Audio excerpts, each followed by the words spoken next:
गुजरात से देश दुनिया तक की हर बड़ी खबर सबसे तेज और सटीक, जनता की आवाज, सच का साथ। प्रकोप न्यूज, खबर नहीं सच का प्रकोप। અમરેલીથી આ સમયે મોટા અને ચોંકાવનારા સમાચાર। વન વિભાગના ટ્રેકર પર હુમલો કરનાર સિંહણ હવે ગામમાં ઘૂસી ગઈ છે। અમરેલીના ચાંદગઢ ગામમાં સિંહણ ઘૂસી જતા ગ્રામજનોમાં ભારે ફફડાટ ફેલાયો છે। માત્ર 3 દિવસ પહેલા જ આ સિંહણે વન વિભાગના ટ્રેકર પર હુમલો કરી તેને ઈજાગ્રસ્ત કર્યો હતો અને હવે એ જ સિંહણ ચાંદગઢ ગામમાં પહોંચી જતા લોકોમાં ભયનો માહોલ સર્જાયો છે। સિંહણ ગામમાં દેખાતા જ લોકોમાં દોડધામ મચી છે। ઘટનાની જાણ થતાં લીલિયા વન વિભાગની ટીમ તાત્કાલિક ઘટના સ્થળે પહોંચી ગઈ છે। હાલ સિંહણને પાંજરે પૂરવા માટે વન વિભાગ દ્વારા કવાયત શરૂ કરવામાં આવી છે। સિંહણ ક્યાં છે? શું વન વિભાગ તેને પાંજરે પૂરી શકશે?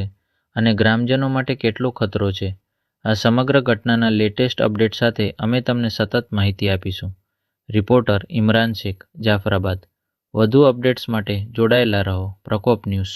ગામ છે કયું ગામ છે ને શું બનાવ બન્યો? મારું નામ ભૂપતભાઈ રામભાઈ વરુ, ગામ છાનગઢ। અહીંયા સવારે વહેલી 6 વાગે સિંહણ ગામમાં આવી અને એ કોઈ બીમાર હોય કે પછી એ હડકાયો હોય એ ખબર નથી, પણ એણે 2 દી પહેલાં એનો ટેકર એક સૂચ્યો છે અમારા ગામનો। 2 ટેકરો અમારા ગામના છે અહીંયા હાજર હતા, પણ અધિકારીઓ ફોરેસ્ટર એ બધાય કલાક 1.5 કલાક મોડા આવ્યા છે, ટાઈમે પૂગ્યા નથી। અને પછી એ એમ કે ગામને આઘા વયા હતા, નામ વયા હતા, ગામમાં ઘરી હસોડા કોકને ખાઈ ગયું હોત તો ક્યાં હતા? મંદિર સુધી તો ગઈ, રામજી મંદિર લગી તો આવ્યા હતા। હું અટાણે કેવી દઉં ગામમાં એ એમ કે છે કે અમારી જવાબદારી હોય તમે વયા જાઓ। 1.5 કલાક પહેલા કોઈ હતું નહીં તો એ ક્યાં ગયા હતા? એટલે આને છે ને ક્યાંય પણ આ સ્થળાંતર કરાવે અને અમારા ગામમાં કોઈને ખેતર પાદર જવાતું નથી, રાતનું નીકળાતું નથી। અને હજી આની ભેગા 3 હતા ને એને તો આને સૂચ્યા છે, હજી હડકાયા થાય એની જવાબદારી હું?